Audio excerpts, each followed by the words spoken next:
Alafia, this is Yeyefini with my Teaching Tuesdays. I am back. Sometimes I take a little break. Teaching Tuesdays is my way of sharing some of the things that I do to keep me aligned with spirit, as well as to pull me back into center. And I think that everyone knows my motto, which is empowering the people to empower themselves and to use this empowerment to change the world. Today, my Teaching Tuesdays is the topic is what happens when you don't have a Yeyefini in your life? That was something that someone sent in and asked me to speak on.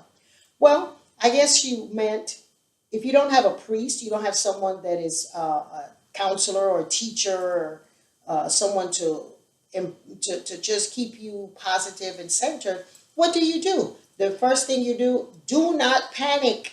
Do not panic because the universe will bring you exactly who should be and would be in your life.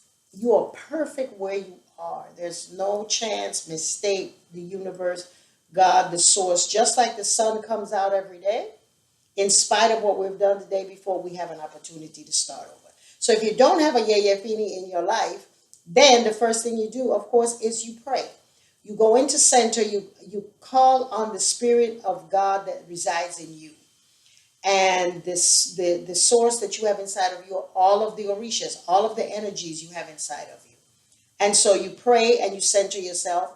You can pour a libation, or you just pray to whatever makes sense to you that centers you, and ask that the person or the tool or the source that's going to be able to help you in your process will come to you. It could start on going on YouTube. You can look, just Google, because I have many people that sometimes they just look up on Google, just in a search engine, Orisha or Ifa or Lukumi or any of the things, and my name pops up. And just look at some of the things that people are saying and feel what kind of vibe you have. Go with your gut feeling. If your gut feeling says this is someone that will be able to help you, do go ahead. Stay in touch. If it's something that says run, then that's what you do. You run. And so because spirit is always looking out for your highest and best good.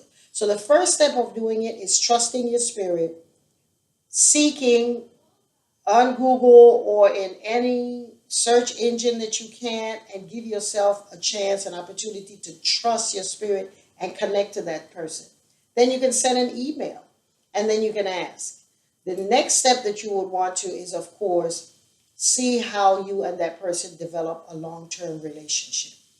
If it's mutual respect and that the person is not coming like, I am the savior of you or whatever it is that you want to do. No, you look for someone who is consistently very clear, transparent, and just ask people about them.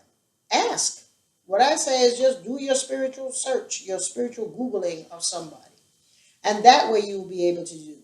The next step you would be, of course, is to get a consultation on your roots or your edile, and that will help you to know, especially for people in the diaspora, how to connect to your ancestral vibe, to your ancestral essence.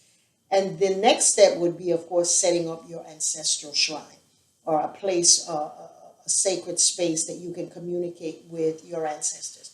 Because that's one thing that you know for sure. The blood that runs through your vein wants you to continue living so that they will be able to continue living through your experience, through the things that you do to uplift their names and to encourage them and to do service. So that's the first step, is if you don't have a Yeyefini in your life. They are there. We have some fantastic dynamic energy shifting priests, priestesses, guides, astrologers, numerologists. Just go with your gut feeling and trust. Trust yourself, as Yana has in her book. Trust yourself, trust God, trust others, and trust the universe to always guide you correctly. So have a wonderful Teaching Tuesday.